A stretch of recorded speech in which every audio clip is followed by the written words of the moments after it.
From the mind of Mark Yoshimoto Nemkov. All right, Paul K. DiCostanzo writes, he says, there's a lot of debate about the equipment a prospective VO talent must have in order to succeed when entering that business, and what is required to make it a tactful commercial endeavor in the long run. From everything I've seen on YouTube over time, it is a fraught topic with a litany of differing opinions.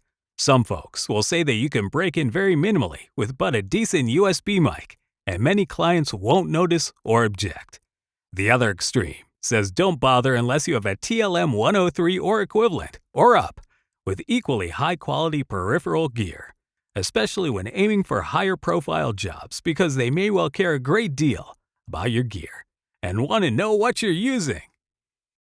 All right, thank you, Paul. The overarching question on the table tonight: do you need top-quality pro-level gear in order to succeed in pro voiceover?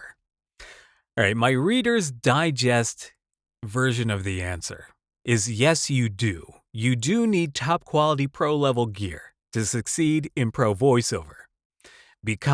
Simply because, your competition is already using top-quality pro-level gear. Now, in case you haven't noticed, voiceover is an extremely competitive business. It's a knife fight in a phone booth, and you better hope that you brought the sharper knife. Now, think about this for a moment. You are competing against dozens of other people for one temporary job. And you have to continue winning these temporary job battles over and over again, just enough so that you can stick around and keep doing it.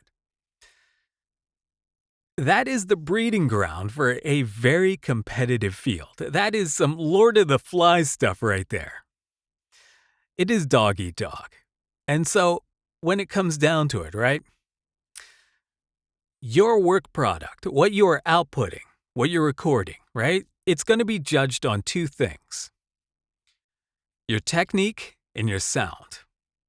And a professional knows if you have two variables that potentially stand in your way between where you are and where you want to be, between success and failure, and you can easily eliminate one of those variables. Take it out of the equation entirely. Why? That's what a professional will do. So a professional knows that the best tools yield the best results with the best effort behind it. And sound will never be more important. Your produced sound will never be more important than your technique and your talent and what you do behind the mic. But capturing that is extremely important. Now, if you're just auditioning, right? If you're just auditioning for voice actor jobs, then really you can get away with a very humble setup. You can probably do auditions on a really, really good USB mic. I don't even know what a good USB mic is, because to me, USB, that's VO cosplay. But I know there are some good ones out there. I just don't know what they are. And I kind of don't care, but that's a whole different story.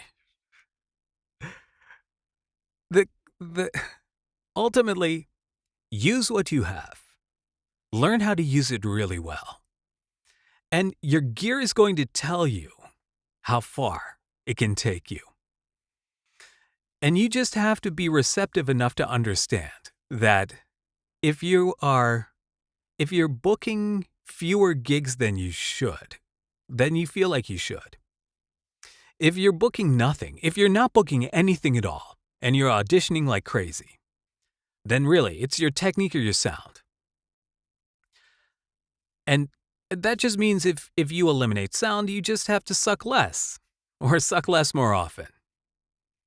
So overall, right, the quality of your sound, it shows a pride in your work. It shows that you've invested in yourself as a business.